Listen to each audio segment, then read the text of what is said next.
ఉత్తరాయ medical కాలేజీలో mass copying తెరలేపిన కూడా మనం చూస్తున్నాం. అక్కడ ఉన్న విద్యార్థులందరికీ కూడా స్లిప్స్ ఇచ్చి ఎగ్జామ్స్ రాయిస్తున్న ఘటన మనం చూసాం. విద్యాబుద్ధులు నేర్పాల్సిన అక్కడ గురువులే ఈ విధంగా ప్రవర్తించడానికి సంబంధించి సర్వత్రా ఆందోళన వ్యక్తమవుతుంది. దీనికి సంబంధించి అధికారులు ఎటువంటి చర్యలు తీసుకుంటారో తెలియాల్సింది. బ్రేకింగ్ న్యూస్ చూస్తున్నాం. హెచ్సీఏ మాజీ అధ్యక్షుడు జగన్మోహన్ రావుకు ఊరట లభించింది.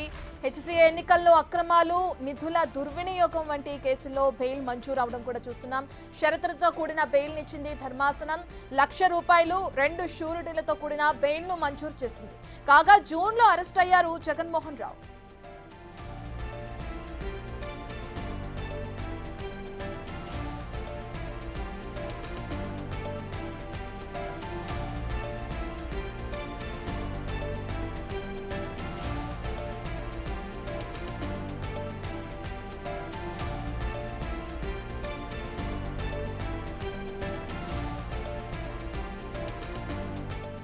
రైట్, ఇక హెచ్సీఏ మాజీ అధ్యక్షుడు జగన్మోహన్ రావుకు ఊరట లభించడం మనం చూస్తున్నాం. హెచ్సీఏ ఎన్నికల్లో అక్రమాలు, దాంతో పాటు నిధుల దుర్వినియోగం వంటి కేసులో బెయిల్ మంజూరైంది.